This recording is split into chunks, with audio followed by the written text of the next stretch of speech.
everyone, welcome to EduTap and welcome to the Vijay series of the UPSC, EPFO, APFC and EOAO 2026 exam. We'll be doing the part 5 of your accountancy today.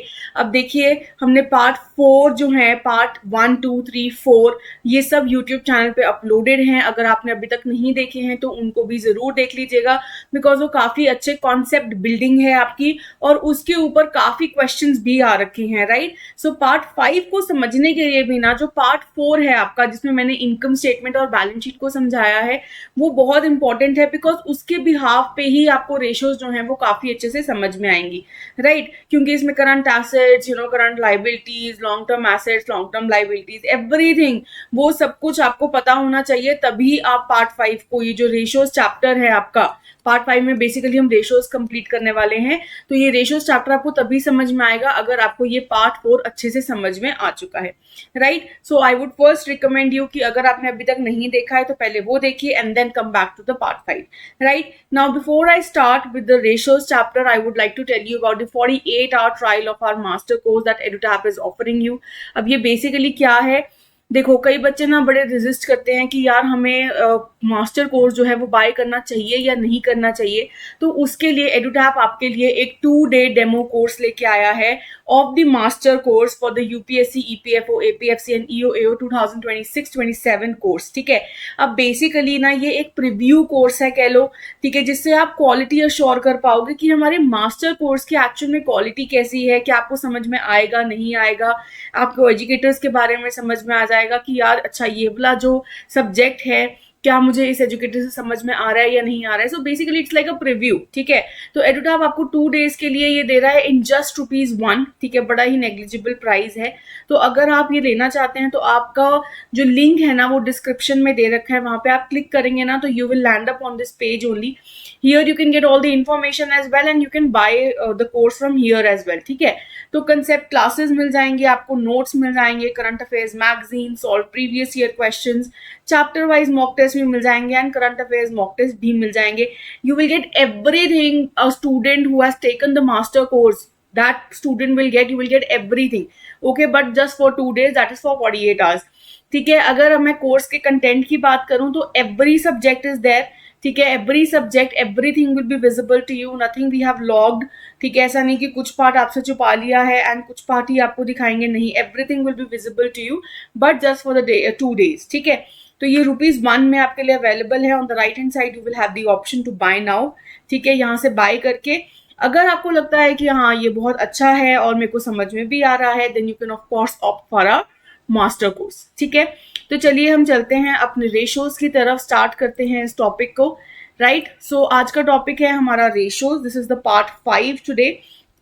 बहुत ही ज्यादा अच्छा topic है plus important भी है. Important क्यों है, देखो ratios में बात करूं अगर आपके ईपीएफओ एग्जाम के रिलेटेड तो कभी भी न्यूमेरिकल बेस्ड क्वेश्चंस मैंने नहीं देखे हैं, है ना. अगर न्यूमेरिकल बेस्ड क्वेश्चंस हों भी तब भी मुझे लगता है कि बहुत ही बेसिक क्वेश्चंस पूछे जाएंगे.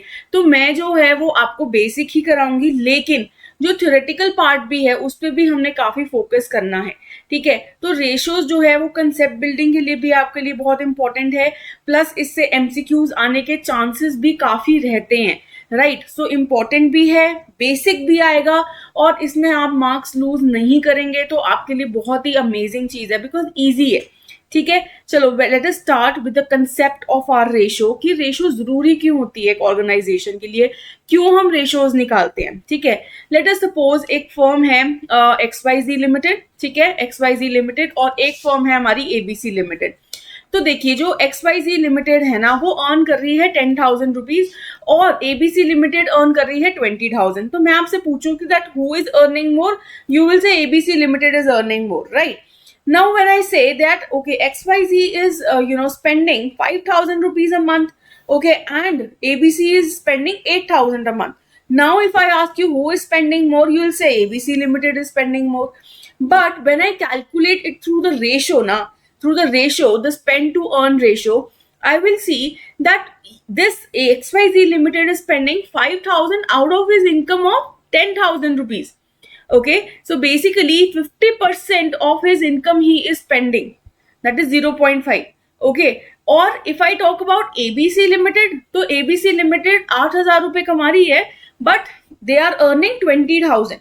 So if I see the spend to earn ratio, so it will be 8,000 divided by 20,000, so it will be 40%. That means ABC Limited is spending just 40% of his income.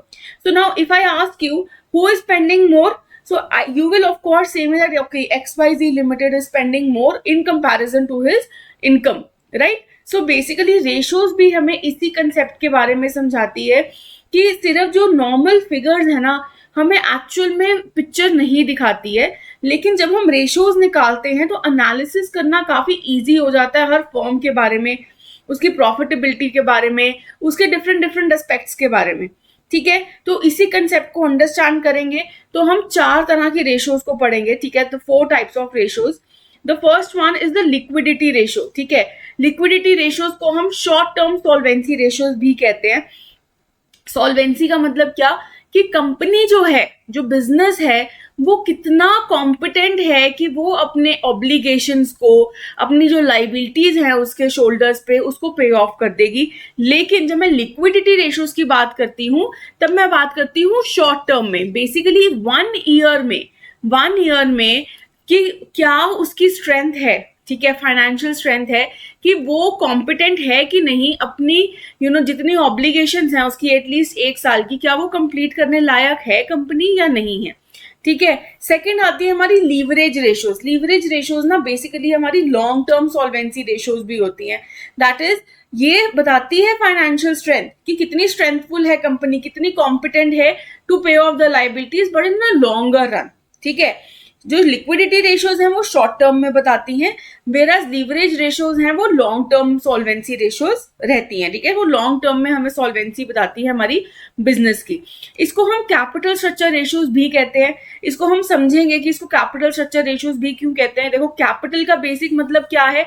देखो हमारा capital जो generate होता है ना business में, वो 2 तरीके से होता है. या तो हमने लोन लिया है ना, ये हमारी लाइबिलिटी होती है, ठीक है, जिसको मैं कहती हूँ डेट लिया है, या फिर ओनर ने अपना पैसा लगाया है, that is known as equity, right? So basically leverage ratios में ना हम डेट और इक्विटी की ही बातें करते हैं. तो जब हम इसको आएंगे ना, इस पे डिटेल में आएंगे तो मैं आपको समझाऊंगी कि कैपिटल स्ट्रक्चर रेशियोज ये क्यों कहा जाता है. आपको समझ में आ जाएगा क्योंकि डेट और इक्विटी की बात हो रही है, तो yes, these are capital structure ratios also, ठीक है? चलिए next third type of ratio is your profitability ratios. अब आपको याद है कि हमने जब इनकम स्टेटमेंट करी थी तो हमने 4 तरीके के प्रॉफिट्स किए थे. Gross profit, operating profit, then there was your EBT, है ना, earning before taxes, and then there was PAT और net income, that is profit after taxes. So basically हम इन चारों प्रॉफिटेबिलिटी रेशियोज के बारे में बात करते हैं, चारों प्रॉफिट्स के बारे में बात करते हैं, ठीक है? अब बेसिकली फिगर्स से हमें नहीं समझ में आता है ना, क्योंकि एक कंपनी के बहुत सारे फिगर्स रहती हैं एंड एवरीथिंग. तो जब हम रेशियोज निकाल लेते हैं तो हमें पता लग जाता है अच्छा इतना % हम ग्रॉस प्रॉफिट के थ्रू कमा रहे हैं, इतना % हमारा ऑपरेटिंग प्रॉफिट है, एक्सेट्रा एक्सेट्रा, ठीक है?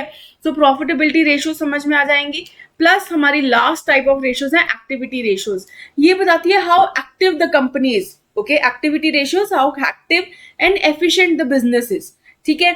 तो ये चारों जो रेशियोज है ना हम डिटेल में करेंगे, ठीक है? ऐसा नहीं है कि एक भी रेशियो हमने छोड़नी है, हमने चारों करनी है. और चारों में से मैं आपको ये भी बता दूंगी कि कौन सी ज्यादा इंपॉर्टेंट है, सो दैट आपने ये तो बिल्कुल भी छोड़ के नहीं जानी है, ठीक है? हम स्टार्ट करते हैं with the very first, that is your liquidity ratios, ठीक है? Now before I move forward एक छोटा सा एक और एस्पेक्ट बता दूं. एक्टिविटी रेशियोज ना, activity ratios are also known as turnover ratios, ठीक है? ये भी मैं आपको बाद में समझाऊंगी कि क्यों उसको टर्नओवर रेशियोज भी कहा जाता है. पर अभी हम स्टार्ट करते हैं with the first one, that is the liquidity ratio, ठीक है? तो लिक्विडिटी रेशियोज कौन सी रेशियोज होती हैं? शॉर्ट टर्म सॉल्वेंसी रेशियो, है ना? तो solvency means what? The ability to meet the financial obligation. की बेसिकली जो छोटी ऑब्लिगेशन हमारी 1 साल की, ठीक है, उसको हम मीट कर सकते हैं या नहीं, क्या हमारी कंपनी इतनी कॉम्पिटेंट है कि उस पैसे को वो पे ऑफ कर पाएगी या नहीं. सो इसके लिए हम लिक्विडिटी रेशियोज निकाल लेते हैं. अब लिक्विडिटी का बेसिक मतलब क्या है? Liquid means what? पानी, है ना? मतलब बेसिकली लिक्विडिटी रेशियोज क्यों कहा जाता है? बिकॉज हम बात करते हैं यहाँ पे एसेट्स की जो लिक्विड है इन नेचर, ठीक है? लिक्विड का मतलब हो गया कि ऐसे एसेट्स जिसको मैं रेडिली या फिर कन्वर्ट कर सकती हूँ इनटू कैश, ठीक है। तो इसमें हमारे 2-3 तरह के एसेट्स होते हैं जो मैं आपको बताऊंगी। सबसे पहले तो हम करंट एसेट्स के बारे में बात करते हैं, जो हमें पता है। करंट एसेट्स कौन से एसेट्स होते हैं? जिनको मैं कह सकती हूँ that they are converting into cash but in a period of 1 year, है ना। In a period of 1 year we can convert them into cash, है ना। ऐसे करंट एसेट्स तो हमने पढ़ रखे हैं, ऐसे बहुत सारे तरह के एसेट्स होते हैं जो हम आगे पढ़ेंगे, ठीक है। लिक्विडिटी की बात करूं तो liquidity is how quickly you can convert your assets into cash. तो जैसे कि हमारे पास कैश है ना, ये घर तो ये एक फिक्स्ड एसेट है बेसिकली, तो ये तो लिक्विड नहीं है। अगर मैं बात करूं कि कोई बिल्डिंग है या घर है, तो इसको क्या मैं जल्दी से बेच सकती हूँ? नहीं, राइट। सो हेंस ये जो है वो लिक्विड की अगर बात करूं तो ये नहीं है। पर अगर मैं कैश की बात करूं या फिर मैं गोल्ड की बात करूं, है ना, गोल्ड भी मैं एक दिन में जाके बेच सकती हूँ, तो ये क्या है? ये लिक्विड एसेट्स हैं। बट अगर मैं बात करूं कि मैं घर की बात करूं, लैंड, प्रॉपर्टी, बिल्डिंग, मशीन, तो ये सब क्या है? ये फिक्स्ड एसेट्स हैं और ये लिक्विड नहीं होते हैं in nature, right. These are for longer period of time. ये हमारे नॉन करंट एसेट्स होते हैं, ये हमारे पार्ट नहीं बनेंगे लिक्विड एसेट्स के, ठीक है। तो आई होप पहले तो आपको ये समझ में आया कि लिक्विडिटी रेशियोज कौन सी रेशियोज हैं, शॉर्ट टर्म सॉल्वेंसी रेशियोज। अब लिक्विडिटी रेशियोज के बिना 3 पार्ट्स हैं, 3 टाइप्स हैं। एक है हमारा करंट रेशियो, एक है हमारा क्विक रेशियो और एक है हमारा कैश रेशियो, ठीक है। तो ये तीनों ही रेशियोज, जो ये तीनों रेशियोज हैं, ये क्लब करके हम इसको कहते हैं liquidity ratios, which measures the firms ability to meet the current obligation. Current obligation means what? Obligations which are for a period of only 1 year, ठीक है। जो हमारी करंट लाइबिलिटीज हैं उनको कंप्लीट करने के लिए, उनको पे ऑफ करने के लिए क्या हमारी फर्म जो है, हमारा बिजनेस जो है वो कॉम्पिटेंट है या नहीं है, ये वो रेशियोज बताती हैं। तो ये तीनों रेशियोज हमने करनी है, current ratio, quick ratio and cash ratio. अब मैं आपको अभी से बता दूं, जो ये करंट रेशियो है ये सबसे ज्यादा इंपॉर्टेंट है, बहुत बेसिक है और सबसे ईजी भी है, ठीक है। इंपॉर्टेंट क्यों है? कि इसके ऊपर क्वेश्चन आने के चांसेस भी रहते हैं, बिकॉज ईजी सी है एक तो, ठीक है, लेकिन इंपॉर्टेंट भी बहुत होती है एक फर्म के लिए। तो every firm tries to calculate this current ratio, ठीक है। सो करंट रेशियो एक्चुअल में होता क्या है? As the word suggest, current. तो ये क्या बताता है कि क्या हमारे पास करंट एसेट्स हैं, इतने करंट एसेट्स हैं कि हम अपनी करंट लाइबिलिटीज को पे ऑफ कर सके, ठीक है। सो इसका फॉर्मूला भी ऐसे निकलता है, current assets upon current liabilities. Basically we try to compare our current assets with our current liabilities, and while we are comparing we just want to see that do we have the required assets to pay off our current liabilities और not, right? Now with this, you should understand the concept of current assets and current liabilities. Okay, from your income statement chapter.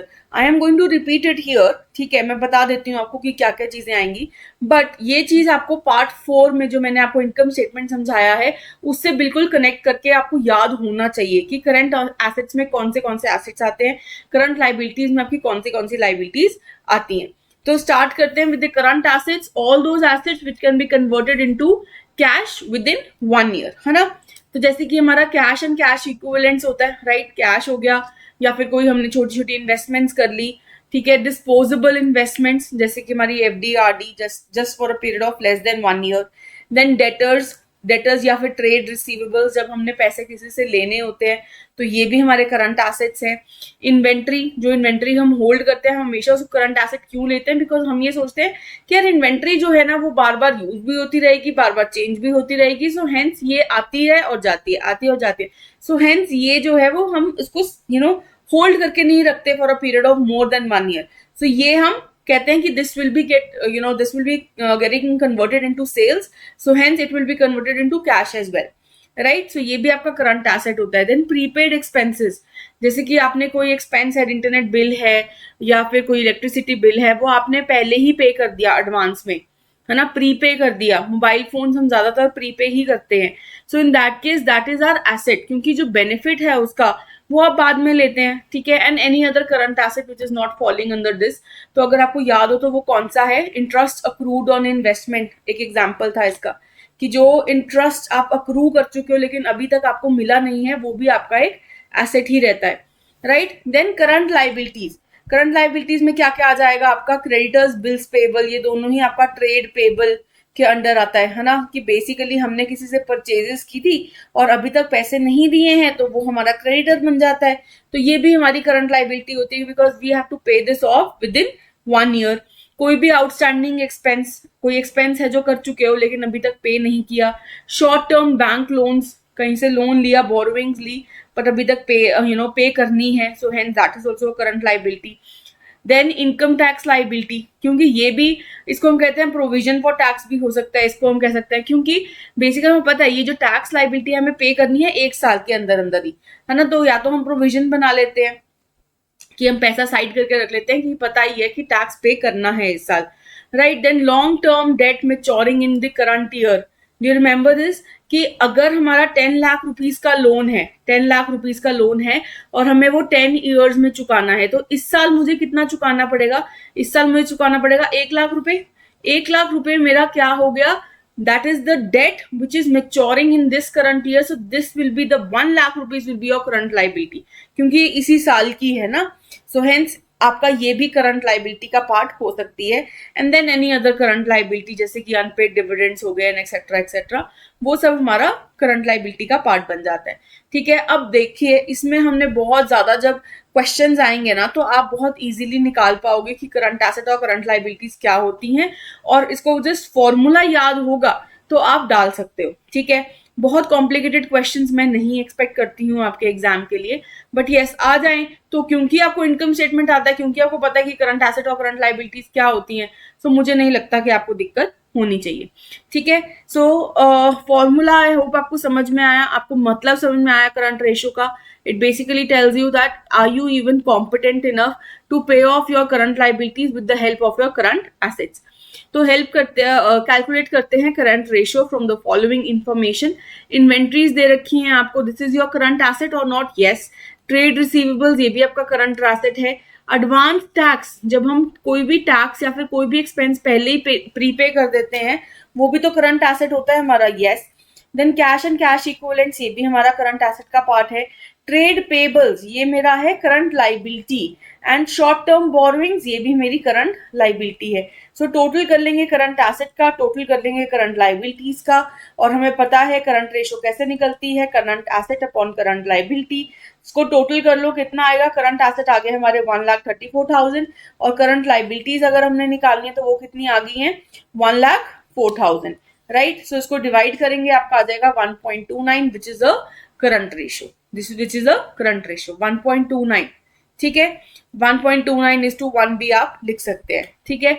सो इसके साथ आपको क्या पता लगता है कि आपके पास क्या करंट एसेट्स हैं, yes, you have the required current assets to pay off your current liabilities, है ना। करंट एसेट्स है 1,34,000 के और करंट लाइबिलिटीज है 1,04,000 का, तो आप पे ऑफ कर पाओगे, राइट। क्योंकि अगर वो 1 से ऊपर है ना, इसका मतलब कि करंट एसेट्स और जो करंट एसेट्स हैं they are more than your current liabilities, and that's a good situation.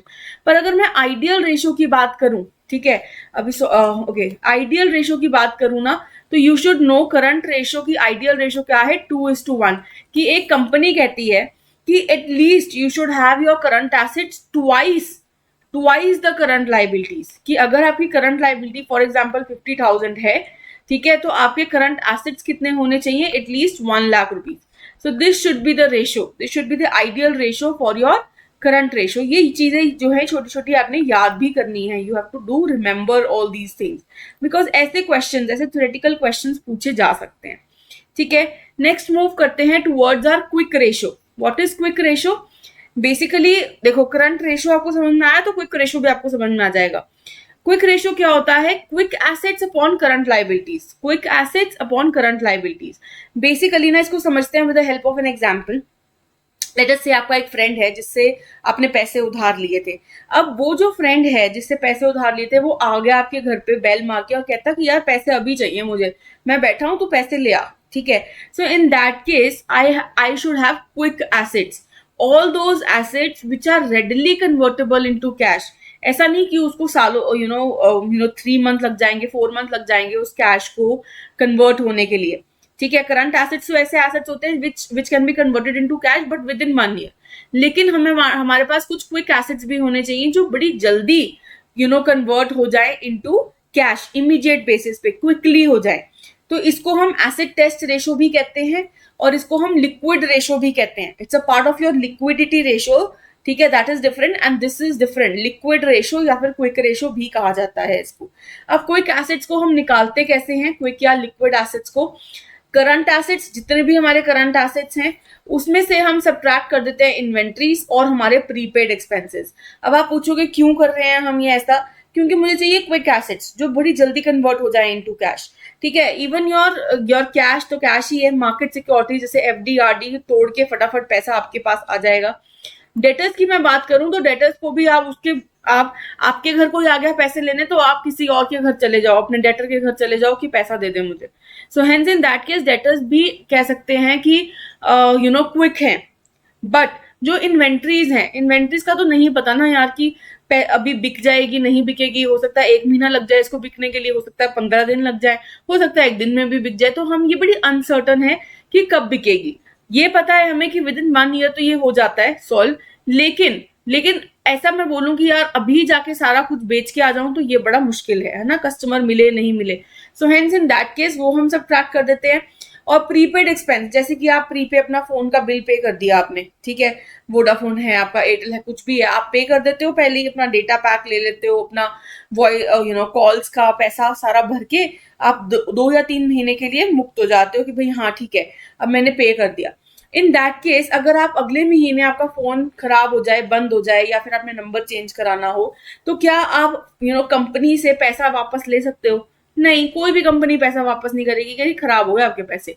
So in that case prepaid expenses जो है उसका बेनिफिट तो आप उठा सकते हो आने वाले महीनों में, लेकिन पैसा वापस नहीं मिलता है। सो हेंस ये भी हम माइनस कर देंगे क्योंकि ये भी हमारे क्विक एसेट्स का पार्ट तो नहीं बन सकता। They can not be readily convertible into cash. यही चीज इस नोट में भी लिखी है, ठीक है। So you should remember how do calculate your quick assets, current assets minus your inventories minus your prepaid expenses, ठीक है। तो आपके क्विक एसेट्स आ जाएंगे upon your current liability. So basically it tells you that how much quick assets do you have so as to pay off your current liabilities. नीचे current liabilities ही रहेगा, ऊपर सिर्फ हमारा क्विक एसेट्स आ जाएगा, ठीक है जी। तो क्विक एसेट्स की अगर मैं लिस्ट देखूं तो cash, market securities and debtors are a part of your quick assets. और ये नाम भी याद रखने हैं कि these are also known as acid test ratio, ठीक है, sorry this is also known as acid test ratio और you can say liquid ratio. ये दोनों ही आपको पता होनी चाहिए, ठीक है। चलिए मूव ऑन करते हैं with a example. Calculate quick ratio from the following below information. We have inventories, we have trade receivables, we have advance tax, we have cash and cash equivalents. पर अगर मैं बात करूं, advance tax भी है sorry, है ना, and then we have trade payables and short term borrowings. ये तो आपका current liability हो गया, ये सारे आपके current assets हो गए। लेकिन अगर मुझे क्विक एसेट्स चाहिए तो मुझे क्या क्या करना पड़ेगा? सारे करंट एसेट्स में से मुझे हमारी जो इन्वेंट्रीज हैं, ठीक है, और जो हमारी एडवांस टैक्स है, एडवांस टैक्स भी एक तरह से प्रीपेड एक्सपेंस ही हो गया ना, पहले ही पे कर दिया टैक्स, तो वो सब हम सब ट्रैक कर देंगे। Current assets minus your inventory, ठीक है, माइनस योर एडवांस टैक्स, ठीक है। तो कितना आ जाएगा आपका?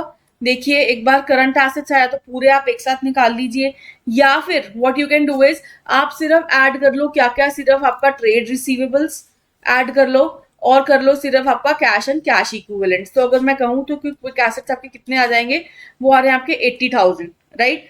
और आपकी जो करंट लाइबिलिटी आ रही है वो कितनी आ रही है? 1,04,000। तो you just have to divide and you will get your answer, that is 0.77:1।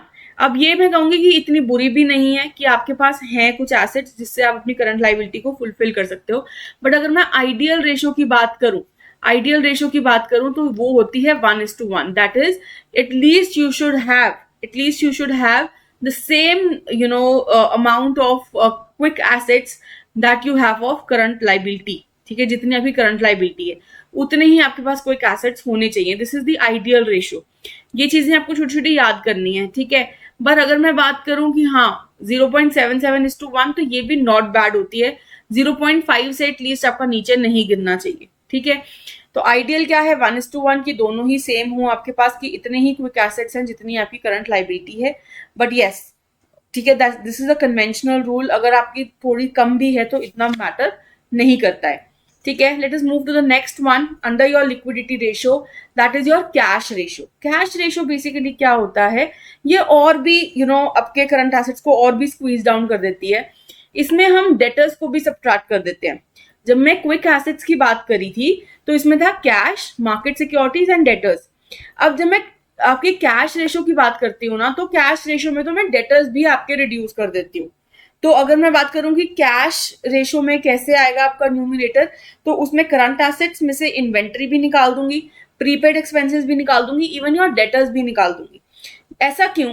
Cash ratio कहता है कि मैं एब्सोल्यूट लिक्विडिटी देखना चाहता हूं फर्म की, कि आपके पास कोई इतना हरिडली आ गया पैसे लेने के लिए, तब तो आप डेटर्स के घर भी नहीं जा सकते. डेटर्स के घर भी नहीं जा सकते कि अभी की अभी मुझे पैसा दे. वो भी यार 1 या 2 दिन लगा देगा. लेकिन मेरे पास ऐसा पैसा होना चाहिए जो अभी मेरे पास है.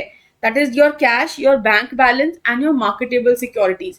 सिर्फ यही 3 चीजें हैं जो एब्सोल्यूट लिक्विड हैं, कि आपको बिल्कुल विद इन आवर्स पैसा मिल जाएगा. ठीक है, आजकल अगर मैं FD/RDs की बात करूं तो इन सिंगल क्लिक आपके पास पैसे आपके अकाउंट में विड्रॉ कर सकते हो आप.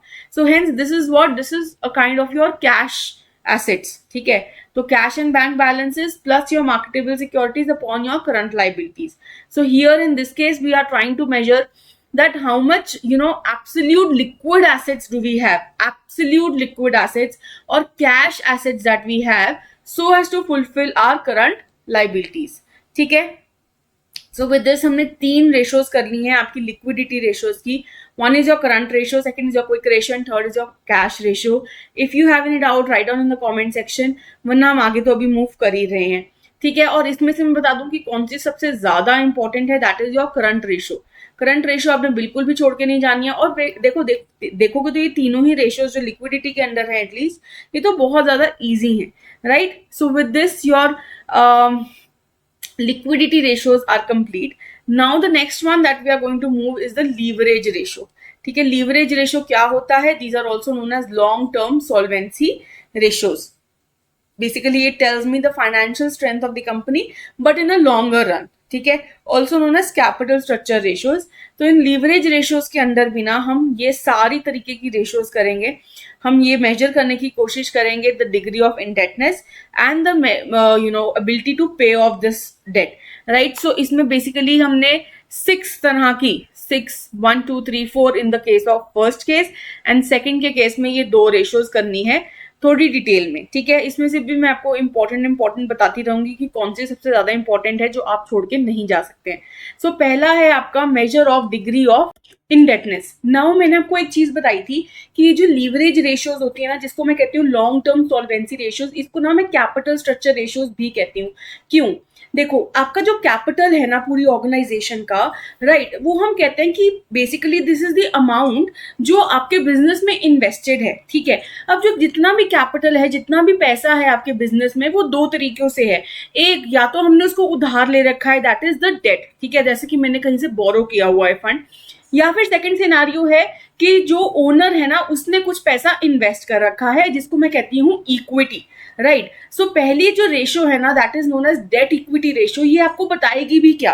राइट, ये आपको यही बताएगी कि कितना डेट है ऑर्गेनाइजेशन में और कितना इक्विटी है. राइट, सो पहली रेशियो पे चलते हैं, that is date equity ratio, जिसकी वजह से जिन रेशियोज की वजह से इसको कैपिटल स्ट्रक्चर रेशियोज भी कहा जाता है. तो डेट इक्विटी रेशियो आपकी कौन सी रेशियो होती है? which measures the proportion of external funds, that is basically the borrowed funds, and the shareholders invested in the company और the business. Okay, so basically ना ये प्रपोर्शन बताता है या फिर ये कंपैरिजन ड्रॉ करता है between the borrowed funds and the equity. Okay, borrowed fund जो हमने बाहर से कहीं से लोन लिया हुआ है, and the equity that is the amount invested by the different share holders, है ना. अब शेयर होल्डर्स कौन होते हैं हमारे शेयर होल्डर्स? जैसे कि एक रिलायंस कंपनी है. ठीक है, मैं और आप जैसे लोग जिन्होंने रिलायंस में इन्वेस्ट कर रखा है by buying the shares of Reliance, we are the share holders.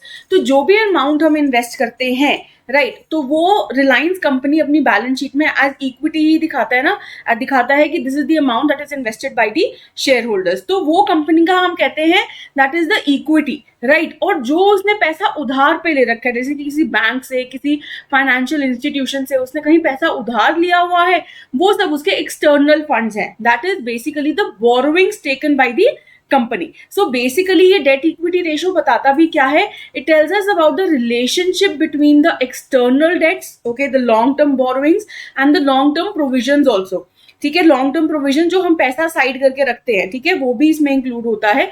And the internal equities कौन सी, जो शेयर होल्डर्स के फंड्स हैं, राइट। अब आप बोलोगे कि हम तो बाहर के लोग हैं, इंटरनल कैसे, नहीं, हम बाहर के नहीं हैं। जब हमने शेयर्स खरीद लिए रिलायंस के, तब हम क्या बन जाते हैं, हम बन जाते हैं a small owner of that company, ठीक है। So basically share holders internal लोग ही होते हैं, क्योंकि they have become the owners of that company, right? So this is the relationship between the external debts and the internal equities. तभी हम जो date equity ratio है, बड़ी ही सिंपली मैं बोलूं तो डेट अपॉन इक्विटी, कितना भी हमारा लॉन्ग टर्म डेट है, इसमें क्या क्या आ जाएगा, जो लॉन्ग टर्म बोरोइंग्स हैं और जो हमारी लॉन्ग टर्म प्रोविजंस भी हैं। Do you remember in the balance sheet chapter हमने लॉन्ग टर्म प्रोविजंस में क्या क्या इंक्लूड किया था, राइट? जो भी प्रोविजंस थी फॉर लेटर से जो लॉन्ग टर्म आपकी प्रोविजन थी वारंटीज के लिए, है ना, एम्प्लॉयज के लिए कई बार हम प्रोविजन बनाते हैं, पैसा कुछ साइड करके रखते हैं। So that is also a part of your debt upon your equity, that is the share holders funds, ठीक है। नाउ अब इस केस में ना जो डेट है that can be sometimes long term date and total date. हमारी जो फर्स्ट प्रेफरेंस रहती है ना जब हम क्वेश्चन सॉल्व करते हैं, that is for the long term date, ठीक है, कि सिर्फ इसमें लॉन्ग टर्म डेट को ही इंक्लूड करना है। जितना पैसा हमने लिया है that is payable after 1 year और may be we have time more than 1 year, ठीक है। लेकिन कई बार कुछ केसेस में हम टोटल डेट भी ले सकते हैं, दैट मीन्स जो शॉर्ट टर्म डेट है वो भी इंक्लूड कर लेते हैं। So basically hit and trial method रहता है जब आप क्वेश्चन सॉल्व करते हो, पर मोस्टली इन 99% केसेस में लॉन्ग टर्म डेट ही हम यूज करते हैं। पर येस, अगर आपको क्वेश्चन में टोटल डेट गिवन है तो आप टोटल डेट भी यूज कर सकते हैं, राइट। सो लॉन्ग टर्म डेट में आपका क्या क्या इंक्लूड होता है, मैंने आपको बताया, long term borrowings plus your long term provisions, या फिर अगर मैं लॉन्ग टर्म डेट की बात करूं तो टोटल डेट में से हम अपनी जो करंट लाइबिलिटी है, जो शॉर्ट टर्म आपके जो डेट्स हैं, ठीक है, करंट लाइबिलिटी, उसको सब्ट्रैक्ट कर देंगे तब भी आपके पास यही आएगा, है ना, long term borrowing and long term provisions. So कान आप चाहे इधर से पकड़ लीजिए, चाहे आप इधर से पकड़ लीजिए, राइट। तो लॉन्ग टर्म डेट में आपका क्या क्या आ जाएगा, long term borrowings plus long term provisions, right. और इक्विटी आता है आपका पूरा share holder equity, balance sheet chapter में पढ़ा था ना, एक तो शेयर कैपिटल का जितना पार्ट होता है plus your reserves and surplus, ठीक है। सो share capital plus your reserves and surplus plus money received against share warrants, आप इसको भी शेयर कैपिटल का ही पार्ट समझ सकते हैं, इसके ज्यादा आपको डीप जाने की जरूरत नहीं है। सिर्फ इतना समझ लीजिए कि equity is equal to share capital plus reserves and surplus, जिसमें आपकी पूरी शेयर होल्डर इक्विटी आ जाएगी, right. And then of course equity के और भी मेथड्स हैं निकालने के। हमें पता है कि हमारा जो एसेट साइड होता है, this is the asset side, and इधर क्या होता है हमारा लाइबिलिटीज, ठीक है, प्लस आता है आपका शेयर होल्डर इक्विटी। तो हमें पता है ये जो दोनों ही साइड होती हैं वो इक्वल होती हैं, है ना, this left hand side will be equal to the right hand side, right. तो क्या मैं ये बोल सकती हूँ एसेट में से अगर मैं लाइबिलिटीज निकाल दूं तब भी मेरे पास शेयर होल्डर इक्विटी बचेगा, right. So yes, total assets that is your RHS minus the total debt is the all the liabilities long term plus short term, वो आप माइनस कर दोगे तो शेयर होल्डर इक्विटी ही बचेगा आपके पास, right. I hope this is all clear कि डेट और इक्विटी कैसे कैसे निकलेगा। पर फिर भी मैं आपको ये बता दूं कि अगर जब क्वेश्चन आता है ना आपके एग्जाम के तहत में, तो ज्यादा से ज्यादा जो मुझे लगता है, एक तो ये आ सकता है कि डेट अपॉन इक्विटी के ऊपर, है ना, कि व्हाट इज द फॉर्मूला, और उसके बाद ये आ सकता है कि आपको पुट करके दिखाना है, ठीक है, वैल्यूज को पुट करके दिखाना है, and then you can just calculate what is the debt equity ratio. अब मैं बात करूं कि डेट इक्विटी रेशियो होनी कैसी चाहिए, क्या आपका डेट बहुत ज्यादा होना चाहिए या इक्विटी ज्यादा होना चाहिए या कैसे होना चाहिए बेसिकली। तो देखिए, अगर आपकी कंपनी में डेट की जो रेशियो है, जो डेट है वो बहुत ज्यादा है, लेटर से वो है आपकी 10 लाख रुपीज, मैं छोटी छोटी ही फिगर लेती हूँ, और इक्विटी जो है, इक्विटी सिर्फ है आपकी 2 लाख रुपीज। सो बेसिकली ना कल को जब क्रेडिटर से आप और लोन लेने जाओ या फिर मार्केट में आप ये दिखाओ कि है ना कि मेरी डेट इक्विटी रेशियो है वो 10:2 है, दैट इज बेसिकली 5:1 है ना, तो इस केस में हम ये बता रहे हैं कि हमारा डेट बहुत ज्यादा है, कि हमने दूसरों का ही पैसा यूज कर रखा है, राइट। सो एक तो क्रेडिटर पे एक बुरा इम्पैक्ट पड़ेगा, दोबारा वो आपको लोन नहीं देगा, और दूसरे केस में क्योंकि आपने बाहर से इतना पैसा ले रखा है, इस 10 लाख के ऊपर इंटरेस्ट भी तो पे करना पड़ेगा। कल को पता लगे कि आपने इतना पैसा बाहर से उधार लेके काम करना शुरू कर दिया लेकिन आपको लॉस हो रहा है बिजनेस में, सो इन दैट केस तो आपको इंटरेस्ट तो पे करना ही पड़ेगा, क्योंकि डेट जो है इंटरेस्ट इसका फिक्स होता है कि पे तो करना ही पड़ेगा, चाहे बिजनेस में लॉस हो रहा है चाहे प्रॉफिट हो रहा है, तो वो भी तो बिजनेस के लिए एक रिस्क है। सो डेट जो आप बहुत ज्यादा ले लो अपनी ऑर्गेनाइजेशन में, तो इंटरेस्ट क्योंकि फिक्स रहता है तो बड़ा रिस्की भी रहता है, राइट। पर हम कहते हैं कि बैलेंस होना चाहिए, ऐसा भी नहीं कि सारा पैसा आप अपना लगा लो। अगर ये सिचुएशन वाइसा वर्सा हो जाए कि डेट जो है वो सिर्फ 2 लाख रुपीज का है और जो आपका इक्विटी है वो आपका 10 लाख रुपीज है, तो ये भी एक अच्छा सिनारियो नहीं है। वाई? बिकॉज हम कहेंगे फिर हमने सारा पैसा अपना ही लगा रखा है, तो अपना पैसा भी बहुत ज्यादा रिस्क पे है। So these both the situations are wrong, right. So basically there should be a balance. ऐसा होना चाहिए कि डेट और इक्विटी का जो रेशो है वो कुछ या तो 2:1 हो या फिर 1:1 हो, वो ज्यादा अच्छा बैलेंस क्रिएट करके रखता है। चलो आगे मूव ऑन करते हैं विद दी इम्प्लीमेंटेशन पार्ट की। अगर आपको न्यूमेरिकल आ जाए तो आप कैसे कर सकते हो। So find the debt equity ratio, बहुत सिंपल सा न्यूमेरिकल है और ऐसे ही क्वेश्चंस मैं ज्यादातर एक्सपेक्ट करती हूँ। इक्विटी शेयर कैपिटल आपको दे रखा है 15 lakh, preference share capital 5 lakh, ये भी इंक्लूड हो जाएगा आपका, रिजर्व भी दे रखे हैं 25 लाख, तो ये पूरा आपका इंक्लूड हो जाएगा in your equity share capital, बिल्कुल हो जाएगा। ठीक है, ये सारा आपका कंप्लीट हो जाएगा। अब कुछ बच्चे सोचेंगे कि यार प्रेफरेंस शेयर कैपिटल आएगा, बिल्कुल आएगा, पूरा का पूरा शेयर कैपिटल आपका आता है। सो यस, अगर मैं इसको इक्विटी हटा देती हूँ यहाँ पे, तो पूरा का पूरा share capital will be your part of your equity, ठीक है, नीचे। And then your total debt is given to you and current liability is also given to you. देखो अब क्वेश्चन में क्योंकि टोटल डेट गिवन है तो हम दोनों ही वे से निकाल सकते हैं। एक हम टोटल डेट लेके देख लेते हैं एक बार, total debt upon your equity 15 + 5 + 25 lakh, तो ये 70 लाख डिवाइडेड बाय जितना भी आएगा, ठीक है, इसको हो जाएगा 15 + 5 = 20 एंड 45 लाख, है ना। 70 lakh divided bye 45 lakh will be 1.5 ठीक है। लेकिन अगर आप निकालना चाहो तो आप टोटल डेट में से करंट लायबिलिटी माइनस करके, आप सिर्फ लॉन्ग टर्म डेट निकाल सकते हो अपना, और उसके हिसाब से भी क्वेश्चन सॉल्व कर सकते हो। तो वो आ जाएगा आपका 70 - 20 50 lakh divided bye 45 lakh, that is your equity. तो इसका जितना भी आपका आंसर आएगा वो भी आपकी डेट इक्विटी रेशो हो सकती है, ठीक है। तो इस केस में क्या ये हिट एंड ट्राई मेथड होता है कि अगर आपको ऑप्शंस में 1.5 दे रखा है तो दैट मीन्स आपने उन्होंने टोटल डेट लिया है। अगर उन्होंने लॉन्ग टर्म डेट दिया हुआ है तो फिर उन्होंने ये वाला आंसर आएगा तो लॉन्ग टर्म डेट लिया है। तो बेसिकली इसमें क्रक्स क्या है कि हिट एंड ट्रायल करके देखना पड़ सकता है, बट मोस्टली केसेस में ना आपको एक ही चीज दे रखी होगी, या तो टोटल डेट या फिर लॉन्ग टर्म डेट। सो इतनी घबराने वाली बात नहीं है, ठीक है। चलो let us move ahead to the next type of ratio, that is your debt ratio. Now this is different, ठीक है, ये नाम से थोड़ी सेम है, पर अब हम जो नेक्स्ट रेशियो करें that is debt ratio, that is a little different, ठीक है। अब डेट रेशियो क्या होती है आपकी, this tells me that how much total assets, ठीक है, जितने भी हमारे टोटल एसेट्स हैं वो कितने फाइनेंस्ड हैं थ्रू द डेट। अब बेसिकली हमें पता है अकाउंटिंग इक्वेशन याद है आपको, assets is equal to liabilities plus your capital, right. So basically हम यही कहते हैं कि जितने भी एसेट्स है ना ऑर्गेनाइजेशन में, या तो वो बोरोड है, ठीक है, या तो बोरोड फंड्स के थ्रू आया है, दैट इज लायबिलिटी के थ्रू, या फिर जो कंपनी है, जो भी ओनर्स हैं उन्होंने पैसा इन्वेस्ट किया है तब वो एसेट्स हम खरीद पाए हैं, ठीक है। तो अभी हम इन दोनों में रिलेशन देखना चाहते हैं एसेट और लायबिलिटी में, बेसिकली कि how much of your assets are financed through your borrowed funds, ठीक है। सो उसमें आ जाएगा आपका लॉन्ग टर्म डेट, ठीक है, your short term date also, जो भी हमने बोरोविंग्स करी है for which is payable after 1 year, या फिर हमने जो बोरोविंग्स करी हैं that is payable in between 1 year, okay, with in 1 year, plus plus your current portion of your long term debt. Current portion of your long term that means what?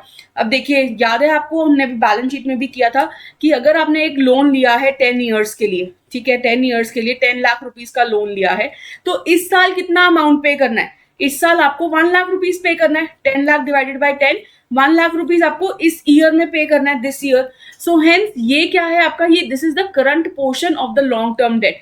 कई बार वो इसी में इंक्लूडेड भी होता है और कई बार वो आपको अलग से भी दे रखा होता है. So you have to see in the question, ठीक है. So long term debt plus short term debt plus your current portion of your long term debt upon your total assets. So basically this will help me tell कि how much total assets, how many of total assets is basically borrowed through the liabilities. ठीक है. अब इसमें कुछ बच्चे जो गलती कर देते हैं वो ये है कि डेट रेशियो निकालते हुए ना वो टोटल लाइबिलिटीज ले लेते हैं. ठीक है, वो एक डिफरेंट फॉर्मूला है. टोटल लाइबिलिटीज हम नहीं लेंगे. आप मुझे बताइए कि क्या चीज इसमें मिसिंग है? टोटल लाइबिलिटीज क्यों नहीं है? लॉन्ग टर्म डेट भी है, शॉर्ट टर्म डेट भी है, current portion of long term date भी है, तो टोटल लाइबिलिटीज क्यों नहीं है? यस, बिकॉज इसमें आपकी current liabilities which consist of your creditors, है ना, वो इंक्लूडेड नहीं है. Right. So in that case ये total liability upon total assets नहीं आएगा. सिर्फ आपका जो डेट आपने बोरो कर रखा है कहीं से पैसा, long term date, your short term date and the current portion of your long term date, सिर्फ इतना ही आएगा. ठीक है, डेट रेशियो में. इसको भी निकाल के देख लेते हैं. This is your equity share capital. ठीक है, preference share capital and reserves are given to you. ठीक है, and then debt is given to you and current liabilities is also given to you. So how will you calculate? ठीक है, अब date इस case में आपको दे रखा है 70 लाख, पर करंट लाइबिलिटीज को इंक्लूड करना है हमने नहीं. राइट. सो सिर्फ आपका डेट आएगा. और टोटल एसेट्स, अब टोटल एसेट्स आपको ऐसे नहीं दे रखे हैं, तो आप कैसे निकाल सकते हो? देखो, टोटल एसेट्स अगर मैं बात करूं, आपको फिर से बैलेंस शीट याद दिलाते हैं. This is your liability plus your share holders equity side, और ये है आपकी सारी एसेट की साइड. तो क्या मैं ये कह सकती हूँ कि liability plus share holder equity will be equal to your asset side? कह सकते हैं. सो इसका मतलब your total liability, this is your total liability and this whole portion is your shareholder equity. So can I say this shareholder equity plus your total liability will be equal to your total assets? Can I say this? Yes, of course, है ना, because we know our LHS is equal to our RHS and this is the whole LHS given to us, right? So shareholder equity is 90 lakh plus your all total liabilities, जिसको आप calculate कर लेंगे तो आपके पास आ जाएगा 99 लाख. ठीक है, this is 9 lakh and this whole is your 90 lakh. सो आपका 99 लाख के टोटल एसेट्स आ गए, जिसमें से जो टोटल डेट है आपका 70 लाख दे रखा है. So 70 lakh divided by 99 lakh, this is 70.70%. That means 70% of your assets are financed through your borrowed funds. 70% of your assets are financed through your borrowed funds. Right? Is this easy? Not very difficult. और देखो, मैंने आपको जो question देने की कोशिश करी है वो ऐसे देने की कोशिश करी है कि टोटल एसेट्स आपको अगर नहीं भी गिवन है तो भी आपको निकालने आने चाहिए. Right. You should know how to hold the ear from the other end. I keep repeating this. Next, third part. Third is your total debt ratio. Now these both the ratios are very interconnected. इस debt ratio में हमने किया कि current liabilities is not included, but total debt आप बताइए मुझे क्या होगा? It will be your total liabilities. ठीक है, इस वाले फॉर्मूला को देखो. टोटल डेट रेशियो में आपकी टोटल लाइबिलिटीज आ जाएंगी. दैट मीन्स इसमें जो आपका हमने पिछली रेशियो में किया, ठीक है, your long term debt plus your short term date and even your current portion of your long term debt, है ना, current portion of your long term debt plus your current liabilities, that will be also included divided by the total assets. So basically this shows that how much of your assets are financed by your total liabilities. ठीक है, तो इस case में देखो इन्होंने कैसे लिया है, long term debt plus current liabilities, that is everything that I have included here, divided by देखो उन्होंने टोटल एसेट्स को ना वैसे ही बाइफरगेट कर दिया है जैसे हमने पहले किया था. Share holders funds plus your total liability, long term debt plus current liability. Right. So वो भी आपका एसेट साइड से इंक्लूडेड होता है. राइट. अगेन बैलेंस शीट पे जाएंगे, शेयर होल्डर इक्विटी आता है यहाँ पे और आपकी लाइबिलिटीज आती हैं और यहाँ पे आता है आपके total assets. So yes, we know the share holder equity plus your total liability is equal to your total assets.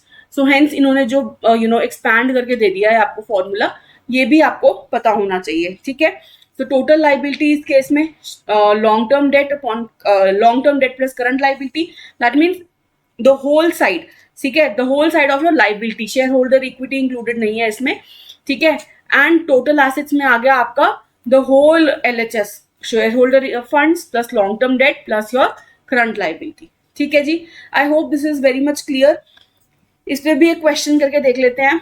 Now again your share holder equity is given to you, debt is given to you and current liability is also given to you.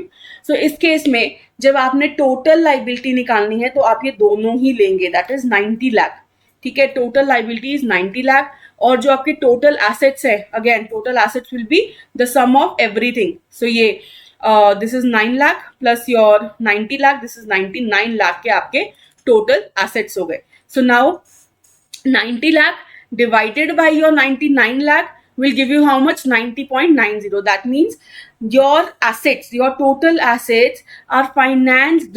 Okay, your 90% of your total assets are financed through your total liabilities. ठीक है, 90%, 90.90% of your total assets are financed through your debt, total debt. ठीक है, I hope this is also very much clear. चलो, the last ratio in the case of measure of in degree of indebtedness, that is the proprietary ratio. अब proprietary ratio means what? Proprietary जो owner है, ठीक है। So basically यहाँ पे हम क्या जज करना चाहते हैं? The relationship between the proprietors funds and the total assets. Now your how much of your total assets are finance through your share holders funds, ठीक है, are finance through your basically own fund, the owner's funds, right? So basically it shows the financial strength of the entity. It is used to measure the proportion of total assets financed by your proprietors funds. तो इधर क्या आ जाएगा आपका पूरा share holder equity, ठीक है, proprietor fund या फिर share holder equity upon your total assets. Now I hope ये तो बड़ा ही क्लियर है, ठीक है। पहले जो हमने debt ratio, total debt ratio किया, उसमें किया हमने कि how much of your total assets are financed by your debt, ठीक है, borrowed funds. Now we want to see that how much of your total assets are financed through your shareholders funds. I hope this is very much easy for all of you, right? Now इसमें से भी एक question करके देख लेते हैं. This is the question given to you. This is the total assets given. Tangible assets plus long-term investment, stock, trade receivables. Total assets चाहिए होते हैं हमें, right? And upon your, अच्छा, उससे पहले हमें न्यूमरेटर में क्या चाहिए? न्यूमरेटर में चाहिए हमें share holder equity. So we need the share capital, ये भी आएगा. रिजर्व्स एंड सरप्लस, ये आएगा कि नहीं आएगा? बिल्कुल ये भी आएगा. शॉर्ट टर्म बोरोइंग्स नहीं, ये तो आपका डेट का पार्ट है. ट्रेड पेबल, ये भी आपके करंट लाइबिलिटीज कह लो, this is not your part. So ये दोनों चीजें नहीं आएंगी, सिर्फ इतना पार्ट आएगा, that is 12 lakh, right? So 12 lakh divided by 16,40,000. So this will be your proprietary ratio. तो इसको कैलकुलेट कर लेंगे, वो आ जाएगा 0.73. That means you can say 73% of your assets are finance through your this share holders funds, right? I hope this is clear. ये बड़ी ही चार easy सी हैं, लेकिन नाम से अगर आप इसको समझ लो तो आपके लिए बहुत ज्यादा इजी हो जाएगा, ठीक है. बहुत मुश्किल रेशोज नहीं है ये, राइट? तो अगर आप अभी वीडियो देख रहे हैं ना, साथ साथ ही इसको लिखते जाइए कहीं पे, सो दैट जब आप रिवाइज करें तो सिर्फ फॉर्मूला रिवाइज करें, नीचे एक छोटा सा नोट लिख लें कि ये एक्चुअल में रेशो मुझे बताती क्या है. And I am like 90% sure at least कि अगर आपने ऐसे नोट्स बना लिए ना और लास्ट में आप इसको जस्ट रिवाइज करो तो आप पेपर में इसको सॉल्व कर पाओगे, ठीक है. 100% तो नहीं कहूंगी of course, but yes 90%, because the questions are not too much of a higher level, advance level, जब मैंने प्रीवियस ईयर के देखे हैं, कि आप उसको सॉल्व ना कर पाओ. जितना हम यहाँ पे अभी करा रही हूँ, इतना मुझे लगता है कि इनफ है. जब आप रेशोज कर रहे हो, ये जो सारी रेशोज हम निकाल रहे हैं ये आप कर रहे हो, राइट? चलो नेक्स्ट पे चलते हैं. मेजर ऑफ एबिलिटी टू पे द सर्विस डेट. अभी मैं देख रही थी कि हम कितने कर्ज में हैं, ठीक है. हमारे जो एसेट्स हैं वो कितने हमने कर्ज से उठा रखे हैं और कितने बेसिकली मेरे अपने पैसे से लिए गए हैं, अपने ओनर्स के फंड से लिए गए हैं. और अब मैं क्या देखना चाहती हूँ कि ठीक है, मैंने डेट लिया, ठीक है, डेट लिया, लेटर से, है ना, मैंने 10 लाख रुपीज का लिया. अब मुझे पता है कि अगर मैंने किसी से पैसे लिए हैं तो मुझे इंटरेस्ट देना ही पड़ेगा. इवन अगर मैंने शेयर होल्डर्स ने पैसे भी इन्वेस्ट करे हैं तो उनको भी तो मुझे डिविडेंड देना ही पड़ेगा. सो इन दैट केस मुझे ये पता होना चाहिए क्या मेरी कंपनी की एबिलिटी है इस डेट को पे करने की, ठीक है, डेट को पे करने की या फिर जो डिविडेंड है उसको पे करने की। तो उसके लिए हम ये दो रेशियोज करेंगे, इंटरेस्ट कवरेज रेशियो और एक प्रेफरेंस कैपिटल कवरेज रेशियो।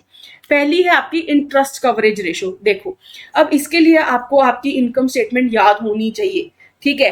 तो सबसे पहले आपको ये पता होना चाहिए कि जो इंटरेस्ट है हम कैसे पे करते हैं, ठीक है। इंटरेस्ट हम कैसे पे करते हैं, इफ यू रिमेंबर, सबसे पहले हम सेल्स में से ग्रॉस प्रॉफिट माइनस करते हैं, आपका आ जाता है, सॉरी, सेल्स में से हम सीओजीएस माइनस करते हैं, आपका आ जाता है ग्रॉस प्रॉफिट। उसमें से हम आपके ऑपरेटिंग एक्सपेंसेस को माइनस करते हैं, ऑपरेटिंग एक्सपेंसेस जो बिजनेस को चलाने के लिए काम आते हैं। सो तब आता है हमारा ईबीआईटी या फिर earning before interest and taxes, because जो इंटरेस्ट है आपका that is a non operating expense, है ना। सो बेसिकली जो हम इंटरेस्ट पे करेंगे, क्या वो इस प्रॉफिट से नहीं करेंगे? ऑफ कोर्स यस, कि पहले हम ये सारा निकाल लेंगे, ईबीआईटी निकाल लेंगे, उसके बाद इसमें से इंटरेस्ट हम जो है सब्ट्रैक्ट करते हैं। सो बेसिकली जो इंटरेस्ट हम पे करते हैं वो हम ईबीआईटी से ही पे करते हैं, राइट। सो अगर मुझे देखना है कि मेरी फर्म की कितनी एबिलिटी है to meet the interest obligations, how will I calculate this? तो आई विल सी कि फर्स्ट मेरा प्रॉफिट कितना है। अब प्रॉफिट कौन सा लेंगे जिसमें से मुझे इंटरेस्ट पे करना है, that is EBIT. So EBIT upon interest, ठीक है, earning before interest and taxes, ये पता है हमें, अपॉन योर इंटरेस्ट, जो भी आपकी इंटरेस्ट लाइबिलिटी है जो आपने लोन पे देनी है, राइट। सो क्या आपको ये समझ में आया कि हम ईबीआईटी क्यों ले रहे हैं? तो कई बार क्वेश्चन में ना आपको कंफ्यूज करने के लिए वो नेट प्रॉफिट भी दे देंगे, ठीक है, नेट प्रॉफिट अपॉन इंटरेस्ट भी दे देंगे कि इंटरेस्ट कवरेज रेशियो आपकी ये होती है, और कुछ बच्चे इसको मार्क भी करके आएंगे। तो ये बिल्कुल गलत है। जो बच्चे यहाँ पे अभी पढ़ रहे हैं उनके लिए एक बोनस चीज है कि आपको पता होना चाहिए ये ईबीआईटी अपॉन इंटरेस्ट होता है। क्यों? क्योंकि हम ईबीआईटी से पे करते हैं, ये नेट प्रॉफिट से पे नहीं करते हैं, right. So interest coverage ratio आपकी कैसे निकलेगी? Earning before interest and taxes upon your interest, right. चलो लेट अस मूव अहेड, इसको हम देखते हैं कैसे हम सॉल्व करेंगे। The firm has an EBIT of 25 lakh and a fixed interest liability of 6,25,000। तो क्या आपको लगता है कि हमारे पास इतना प्रॉफिट है कि हम इसको पे कर देंगे? Yes, we are earning a profit of 25 lakh and there is an interest liability of 6,25,000. So how much extra do we have basically? तो कि हमारे पास एटलीस्ट 4 times पैसा है, राइट। 25 लाख डिवाइडेड बाय 6,25,000 से हमारा निकल गया 4:1, और यू कैन से 4. So basically we have the money we have 4 times है हमारे पास पैसा, so as to complete my interest obligations. So क्या ये कंपनी अच्छी है? बिल्कुल अच्छी है। पर अगर मैं कहूँ कि एक कंपनी के पास 6,25,000 रुपीज का ही ईबीआईटी है और इंटरेस्ट की जो ऑब्लिगेशन है वो भी इतनी ही है, तो क्या ये एक सेटिस्फैक्ट्री पोजीशन है कि 1:1 की रेशियो आ रही है? नहीं, बिल्कुल नहीं, कि उसके पास वरना तो पैसा खत्म ही हो जाएगा। इंटरेस्ट ऑब्लिगेशन पे करने के बाद उसके पास कुछ भी नहीं बचेगा। सो हेंस ऐसी रेशियोज खराब है। लेकिन हाँ, जब हमारे पास 4 या 5 या 6 आ जाता है तब हम कहते हैं कि this is a good thing for the company that it has some money so as to pay off its interest obligations, और उसके बाद भी उसके पास पैसा बचेगा ताकि वो अपने प्रॉफिट को कवर कर सके, right. Let us move ahead to the next type, that is the preference capital coverage ratio. अब बेसिकली ना आपको पता है कि हमारी 2 तरह की शेयर कैपिटल होती है, एक होती है हमारी इक्विटी, राइट, और एक होती है हमारी प्रेफरेंस शेयर कैपिटल। अब याद रखना है एक चीज, जो ये प्रेफरेंस शेयर कैपिटल वाले होते हैं ना, इनको प्रेफरेंस दी जाती है डिविडेंड पे करने के टाइम पे, इनको प्रेफरेंस दी जाती है कि पहले तुम्हें डिविडेंड देंगे, उसके बाद किसी और को पे करेंगे, राइट। तो प्रेफरेंस कैपिटल कवरेज रेशियो कैसे निकालते हैं? बेसिकली ना, here we want to see that how much is the firm capable, ठीक है, capability of the firm in paying the dividends to the preference share holders, right. Now अब हमें पता है कि डिविडेंड जो है प्रेफरेंस शेयर होल्डर्स को पहले पे करना होता है। अब वो कैसे पे करना होता है, कौन से प्रॉफिट में से पे करते हैं? तो अगर जब मैं इंटरेस्ट की बात करी थी तब मैंने कहा था कि हम ईबीआईटी के थ्रू पे करते हैं। तो प्रेफरेंस शेयर्स हम जो को पे करते हैं, डिविडेंड्स पे करते हैं, वो उनको हम कैसे पे करते हैं? We paid from the net profit, ठीक है। जब हमने शेयर होल्डर्स को डिविडेंड देना है, we pay it through the net profit. So यहां पे आएगा आपका प्रॉफिट आफ्टर टैक्स, या फिर इसको मैं नेट प्रॉफिट भी बोल सकती हूँ, divided by the preference dividend, right. So here I want to see the capability of the firm to pay off the dividends, to pay off the preference dividend, but through what? Through your net profit. ये याद रखनी है चीज। तो जब हमने interest obligation पे करना था तब हम ईबीआईटी लेते हैं न्यूमरेटर में, और जब हमने प्रेफरेंस शेयर होल्डर्स को देना है तब हम नेट प्रॉफिट लेते हैं, right. This should be very much clear to you, because अगर क्वेश्चन आ जाए और अगर आपको लगे कि है ना दोनों ही केसेस में नेट प्रॉफिट लेना है या दोनों ही केसेस में ईबीआईटी लेना है, तो फिर आप क्वेश्चन गलत करके आ सकते हो, राइट. सो यहाँ पे हमें पता होना चाहिए इंटरेस्ट ऑब्लिगेशन है तो ईबीआईटी के थ्रू पे होगा, earning before interest and taxes. और जब मुझे प्रेफरेंस डिविडेंड होल्डर्स को डिविडेंड पे करना है, so in that case I will take the net profit, right. चलो, let us move ahead. Now we have done all the types of leverage ratios, also the 6 type of leverage ratios. Now let us move to the next part, that is our activity ratios. ठीक है, activity ratios जिसको मैं turnover ratios भी कहती हूँ. You will get to know कि इसको turnover ratios क्यों कहा जाता है. Activity ratios basically are those ratios which tells us that how active the business is, how efficient the business is. तो उसके अंदर भी 4 तरह के ratios हैं जो हमने करने हैं. ठीक है, so activity ratios there are 4 types: accounts receivable ratios, payable or creditors turnover ratio, inventory turnover ratio and assets turnover ratio. अब ये भी बहुत ज़्यादा easy हैं. अगर आप words के थ्रू देखो तो आपको लगेगा कि थोड़े से technical हैं, but नहीं, बहुत easy type of ratios हैं ये. Basically it tells me that how quick my business is, how efficient my business is to convert certain things into sales or to convert certain things into cash. ठीक है, so basically अगर मैं पहली की ratio बात करूं, accounts receivable ratio. Do you remember what is accounts receivable? Trade receivables बोलते हैं इसको, हम डेटर्स के नाम से भी जानते हैं. डेटर्स टर्न ओवर रेशो, कि how efficiently I can convert my debtors into cash, कि बेसिकली कितनी जल्दी मेरे डेटर्स जो हैं वो मुझे पैसा पे कर देते हैं. सेकंड मैं देखना चाहती हूँ कि मेरे क्रेडिटर्स टर्नओवर रेशो, कितनी जल्दी मैं एज अ बिजनेस बिजनेस कितनी जल्दी क्रेडिटर्स को पे ऑफ कर देता है.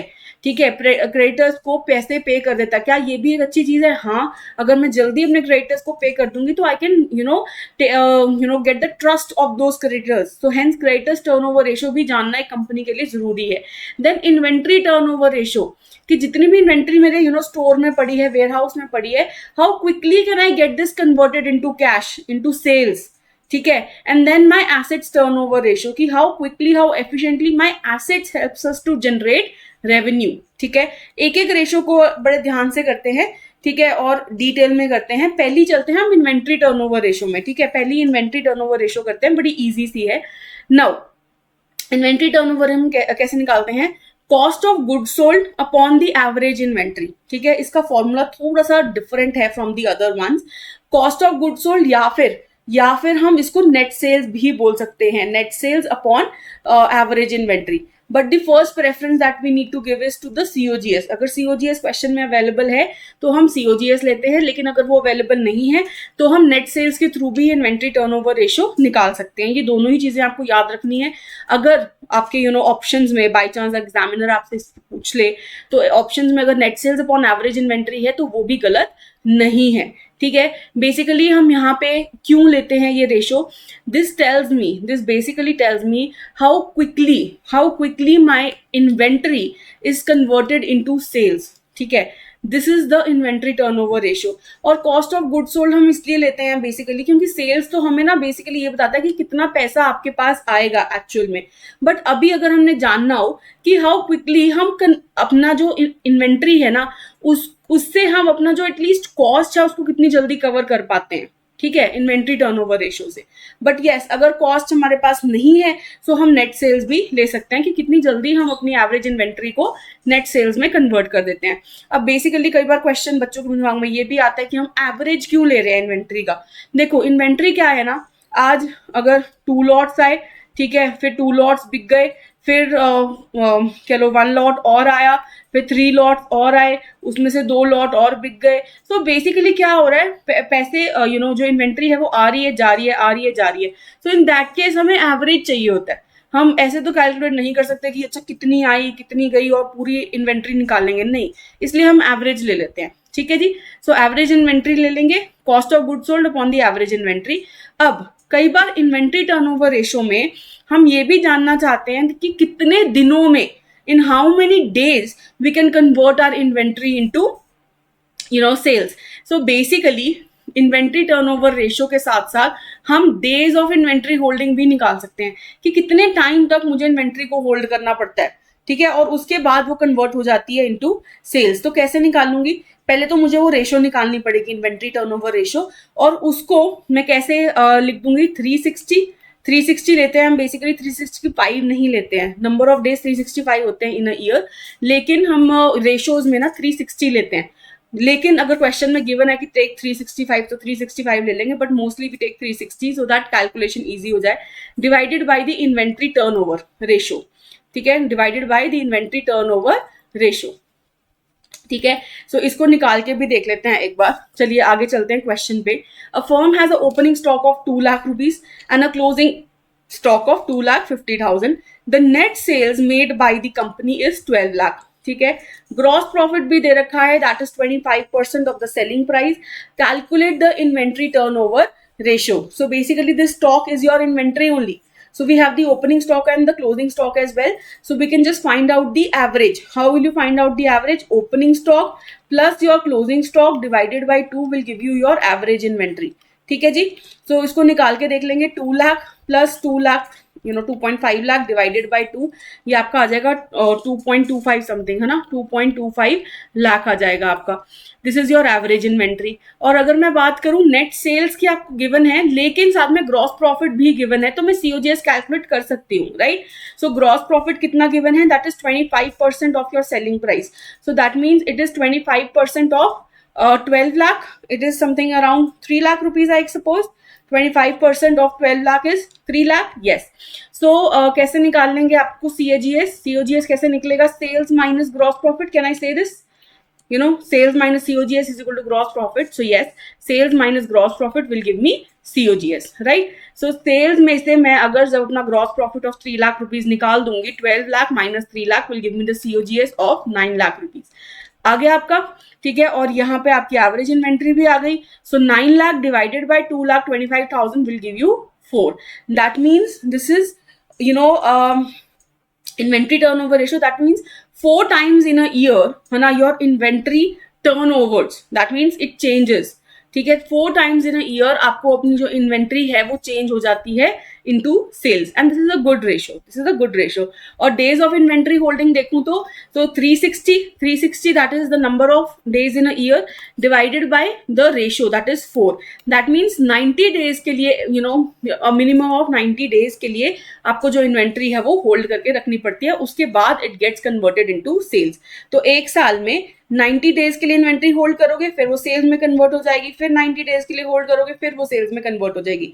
सो यही समझ में आया ना कि 4 times in a year your inventory changes into sales, right? So this is how you can calculate your inventory turnover ratio, and this is how you understand your ratios, the activity ratios. ठीक है.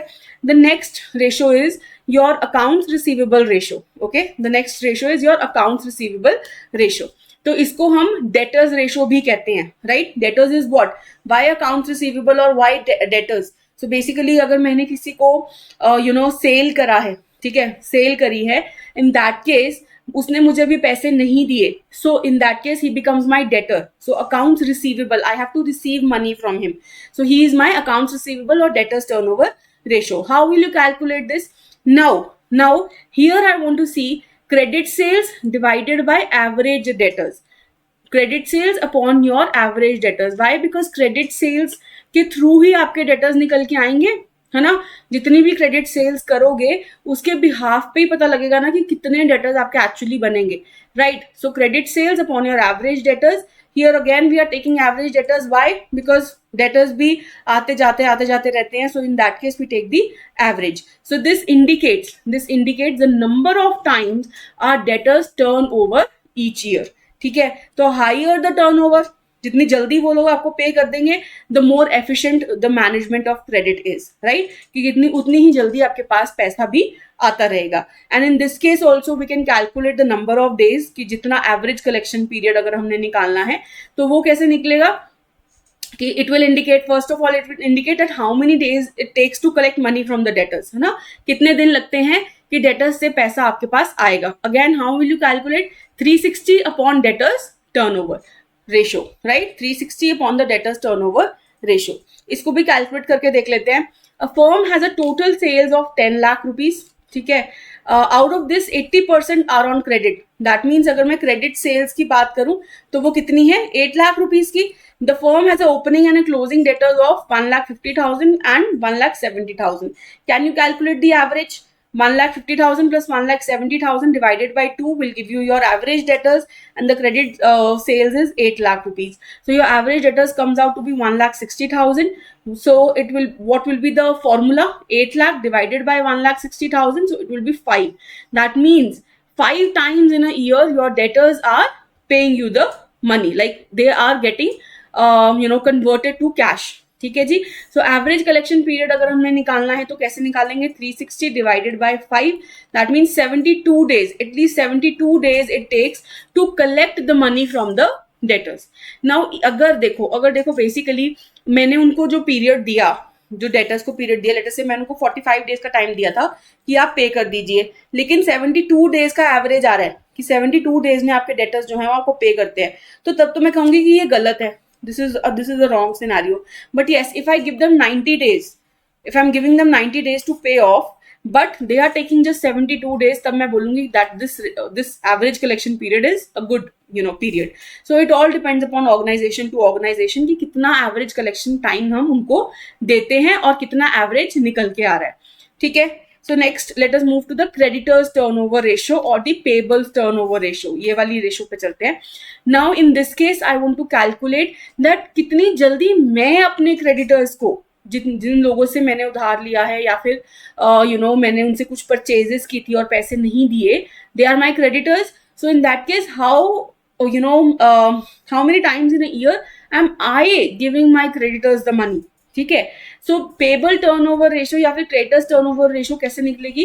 Because credit purchases के through ही आपके creditors बनते हैं. So credit purchases upon your average payables. Credit purchase upon average payables, again will take the average. We know why, because again आते जाते रहते हैं हमारे creditors. So again will take the average. Now payables indicate, this payables turnover indicate the number of times creditors turnover each year, कि कितनी जल्दी creditors जो हमारे चेंज होते रहते हैं या फिर हमें कितनी जल्दी हम उसको पे करते रहते हैं. Right. Again I can calculate here the average payment period. Average collection period हम उसमें निकालते थे डेटर्स टर्नओवर रेशियो में. इसमें हम निकालेंगे average payment period. Right. So it indicates that how many number of days the firm takes to pay off its creditors. अब कई बार कई बिजनेसेस सोचते हैं कि जितना लंबा टाइम हम ले लें पेमेंट करने के लिए उतना अच्छा, लेकिन नहीं, ऐसा नहीं होता है. इसमें भी अगर आप जितनी जल्दी पे कर दोगे तो उतनी जल्दी आप अपना जो ट्रस्ट है ना क्रेडिटर्स के ऊपर वो बिठा सकोगे और उतनी जल्दी वो आपको क्रेडिट पे सामान देना शुरू भी कर देंगे, है ना. लेकिन अगर आप बहुत समय लगाओगे तो एक दिन ऐसा आएगा कि वो आपको क्रेडिट पे सामान देंगे ही नहीं और बिजनेस जो है वो क्रेडिट पे चलता है. Right. So in that case आपको जल्दी से जल्दी ही अपने क्रेडिटर्स को टर्न ओवर करना चाहिए. एवरेज पेमेंट पीरियड कैसे निकालेंगे? 360 upon the payables turnover ratio. Right. So इसको भी निकाल लेते हैं. A firm makes a total credit purchase of 5 lakh rupees. ठीक है. And opening and closing creditors दे रखे हैं 50,000 and 80,000. I hope this is very easy for you now. Average creditors आप निकाल लीजिए. 50 plus 80 divided by 2, that comes out to be how much? 65,000. and credit purchases are given to you 5 lakh rupees. So 5 lakh divided by 65,000, this comes out to be 7.69. that means firms turnover their creditors 7.69 times a year. अब इसको आप average payment period कैसे निकाल सकते हो? 360 divided by the ratio, that comes out to be 47.5 days.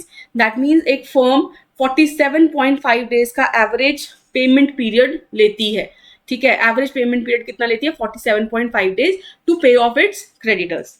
ठीक है जी. I hope this is also very much clear. चलो नेक्स्ट पे चलते हैं. The last one, that is your assets turnover ratio. ठीक है. अब एसेट्स टर्नओवर रेशियो क्या होती है? So this, how do you calculate? Sales upon net assets. So basically here we want to calculate that how quickly your assets gets converted into sales. ठीक है. अब इस पे बेसिकली हमने क्वेश्चन ज्यादा इसलिए भी नहीं रखा है बिकॉज इतनी ज्यादा इंपॉर्टेंट रेशियो नहीं है ये.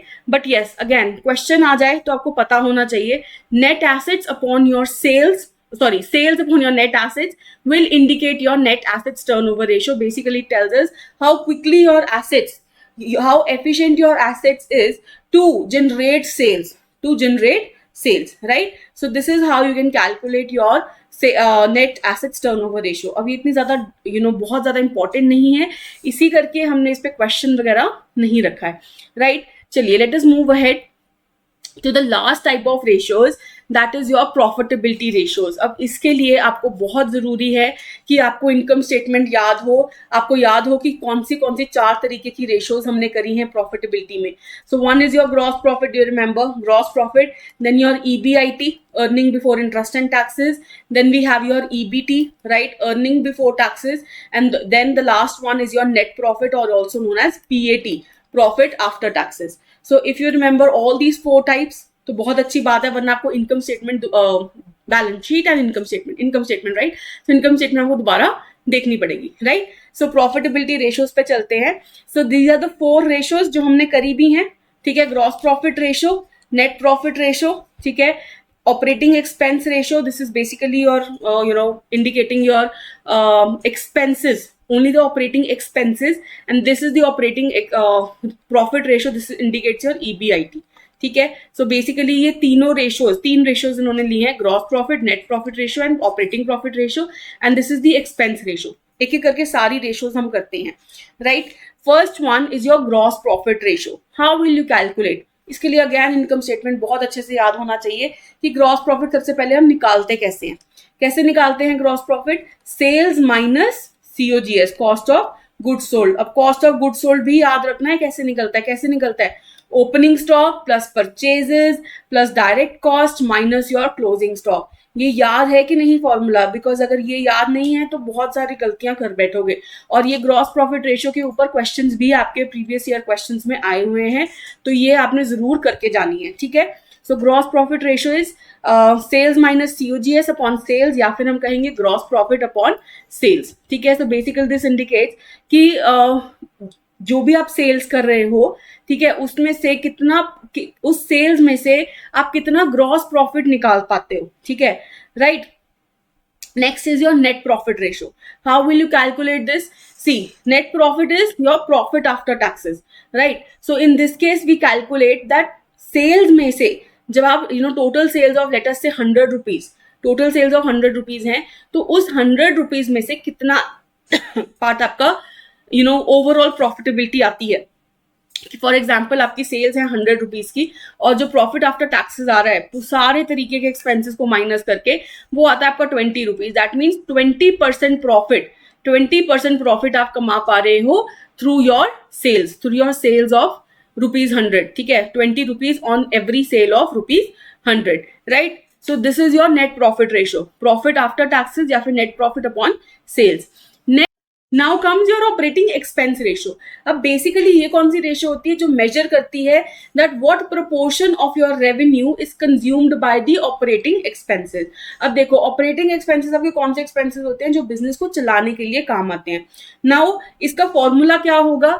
देखो, इसमें ना आपके कॉस्ट ऑफ गुड्स सोल्ड भी इंक्लूड होते हैं. सबसे पहली गलती जो बच्चे कर देते हैं वो क्या करते हैं कि सिर्फ ऑपरेटिंग एक्सपेंसेस को ले लेते हैं, लेकिन नहीं, जो भी एक्सपेंसेस आपके बिजनेस को चलाने के लिए काम आते हैं, including your manufacturing expenses and your rent, utilities, depreciation, ये सारे expenses भी include होते हैं when you have to calculate the operating expense ratio, ठीक है? So cost of goods sold plus your operating expenses divided by total sales. So let us say you have a total sales of 100 rupees और 70 rupees का आपका ये expense बैठ रहा है. That means 70% of your sales, 70% of your sales is basically going in your expenses, ठीक है? Is going in your expenses. That means जब आप 100 रुपीज की सेल करते हो तो 70 रुपीज तो आपको एक्सपेंस में ही देनी पड़ती है. सो नाउ जब ये एक्सपेंस रेशियो है तो lower the ratio better the cost management of course, right? So I hope this is very much clear. इसके बाद ना आपको एक छोटी सी और चीज बताऊंगी ऑपरेटिंग एक्सपेंस रेशियो के बारे में. आगे चलते हैं, अभी कैलकुलेट करने की कोशिश करते हैं कि ऑपरेटिंग रेशियो कैसे निकालते हैं. Revenue from operations is given to you, this is basically your sales. Then cost of revenue from operations, this is basically your COGS, है ना? Cost of revenue from operation, that is cost of sales. And then your selling expenses is a part of your operating expense. Yes, it is a part of your operating expense. Administrative expenses, ये भी आपका operating expense का part है. So ये सारे आपके expenses हो गए, ये आपकी sales हो गई. So 1,20,000 plus 80,000 plus 40,000. So this comes out to be 2,40,000 and your sales is 3,40,000. So 2,40,000 divided by 3,40,000 will give you 70.59%. That means when you are doing 100 rupees की sales, so 70.59 rupees go to your expenses, right? So this is how you calculate your operating expense ratio. ठीक है, operating expense ratio. Now let us move to one more ratio, that is your operating profit ratio. ठीक है, operating profit ratio कैसे निकलेगा? Operating profit, that is your EBIT. ठीक है, operating profit divided by sales. That means अगर मैं cell कर रही हूँ लेट अस से 100 रुपीज की, सो इस 100 रुपीज में से कितना प्रॉफिट मैं निकाल लेती हूँ ऑफ योर ओनली EBIT, जब मैंने इंटरेस्ट और टैक्सेस अभी माइनस नहीं करे, लेट अस से 50 आ जाता है. ठीक है, तो 50 रुपीज मतलब मेरे आपके ऑपरेटिंग प्रॉफिट से निकल आते हैं. ठीक है, इतना मेरा ऑपरेटिंग प्रॉफिट होगा. अभी मैंने इसमें से बेसिकली ना ही अपने इंटरेस्ट माइनस किया है, ना ही अपने टैक्सेस को माइनस किया है, right? So operating profit ratio EBIT upon your sales. अब एक चीज आपने याद रखनी है, जो आपका ऑपरेटिंग प्रॉफिट है, ठीक है, और जो आपका ऑपरेटिंग एक्सपेंस है, that goes hand in hand.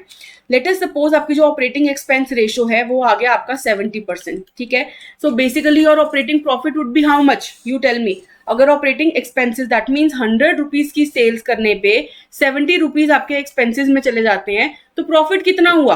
30 rupees का. So that means 30% will be your operating profit. So अगर आपको क्वेश्चन में गिवन हो कि 100% की सेल्स में से ऑपरेटिंग एक्सपेंसेस 70% है, सो ऑपरेटिंग प्रॉफिट कैसे निकाल दोगे? 1 माइनस ऑपरेटिंग एक्सपेंस रेशियो. ठीक है, 1 minus operating expense ratio will give you the operating profit. This is the one thing that I wanted to tell you about the operating expense ratio also. ठीक है, तो these both the ratios go hand in hand. Now before I move forward, मैं ये जो ratios हमने 4 करी हैं, इसके बारे में आपको फिर से बता देती हूँ. देखो, एक है हमने करी है ग्रॉस प्रॉफिट रेशियो. ठीक है, ग्रॉस प्रॉफिट रेशियो में बेसिकली हम ये निकालते हैं, सिर्फ वो वाले एक्सपेंसेस को माइनस करते हैं जो मैन्युफैक्चरिंग के एक्सपेंसेस हैं. सो लेट अस से सेल्स है आपकी 100 रुपीज की, उसमें से जो मैन्युफैक्चरिंग एक्सपेंसेस है ना, लेट अस से वो सिर्फ 20 रुपीज के हैं.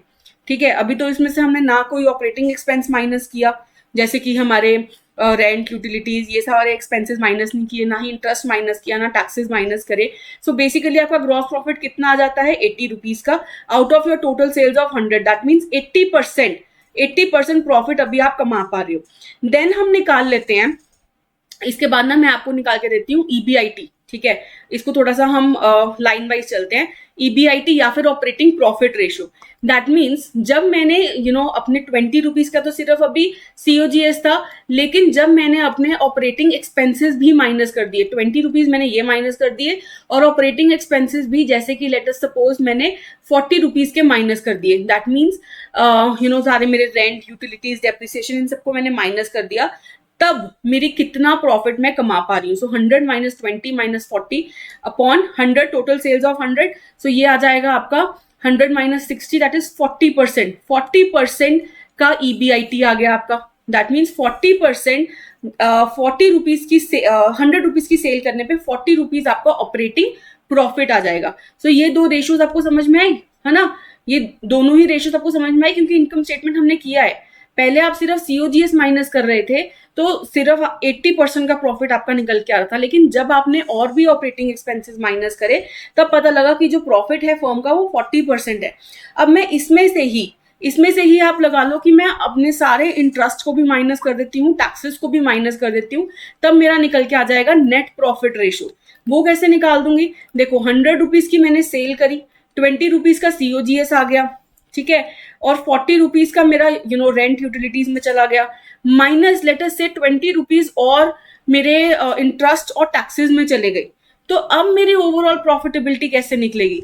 डिवाइडेड बाय 100 रुपीज की सेल, तो दैट मीन्स ओनली 20 रुपीज बच रहे हैं मेरे पास. So that 20 rupees is my net profit. Now this 20 rupees is my net profit divided by 100. that means only 20% का overall profitability मुझे होती है, right? So this is how every firm calculates also, कि जब मेन एक्टिविटी, सिर्फ जब production के पैसे जाते हैं अकाउंट से, तो 80% का प्रॉफिट कमा रहा था. फिर जब रेंट, यूटिलिटीज भी निकल गया तो 40% का प्रॉफिट कमा रहा था. लेकिन फिर जब मैंने इंटरेस्ट, टैक्सेस, ये सब कुछ भी पे कर दिया, अपने नॉन ऑपरेटिंग एक्सपेंसेस भी माइनस कर दिए, तब मेरी ओवरऑल प्रॉफिटेबिलिटी 20% की है.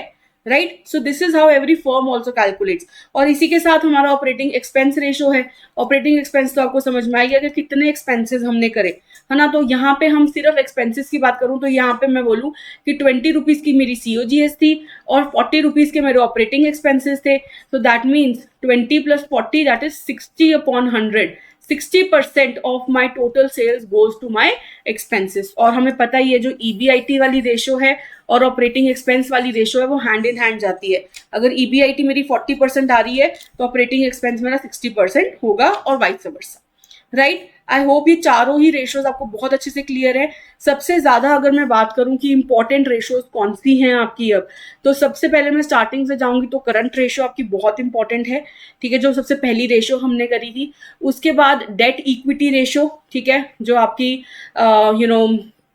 लीवरेज रेशोज के अंडर आती है. एक्टिविटी रेशोज में बात करूं तो inventory turnover ratio, debtors turnover ratio, creditors turnover ratio, ये तीनों ही रेशोज इंपॉर्टेंट थी. एंड देन द लास्ट ये जो प्रॉफिटेबिलिटी रेशोज हैं, इनमें तो ये चारों ही रेशोज आपकी इंपॉर्टेंट हैं. तो ये कोई भी आपने मिस नहीं करके जानी है. So with this I thank you all for your patience. ठीक है, अगर आप एडुटैप को किसी भी वे से कॉन्टैक्ट करना चाहते हैं, मास्टर कोर्स लेना चाहते हैं या anything like that, so you can contact us on this number. और you can visit us on our website.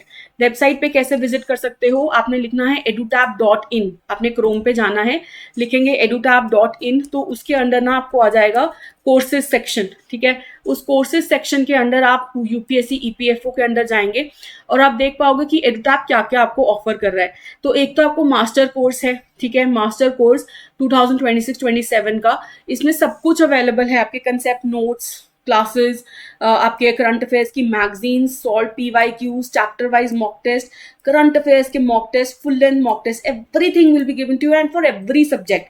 ठीक है, और अगर आपको लगता है कि नहीं मुझे थोड़े से लिमिटेड नंबर ऑफ सब्जेक्ट्स चाहिए, तो यहाँ नो मोर में जाके ना, ये जो स्पेशल सब्जेक्ट का कोर्स है, नो मोर में जाके आप सब्जेक्ट की लिस्ट देख सकते हो और फिर उसमें भी ये सब कुछ अवेलेबल है. ठीक है, लेकिन इसमें सिर्फ लिमिटेशन ये है कि the number of subjects are less. तो अगर आपको लगता है कि यार मुझे सिर्फ इतने ही सब्जेक्ट्स पढ़ने, तो आप ये स्पेशल सब्जेक्ट कोर्स भी ले सकते हो.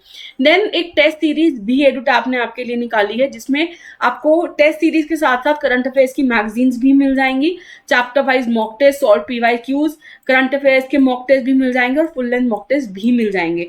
राइट. सो अगर आपको लगता है कि मुझे ये टेस्ट सीरीज बाय करनी है, so you can of course avail this as well. ठीक है, बट आई वुड रिकमेंड कि मास्टर कोर्स में सब कुछ अवेलेबल है, तो आपको मास्टर कोर्स ले लेना चाहिए.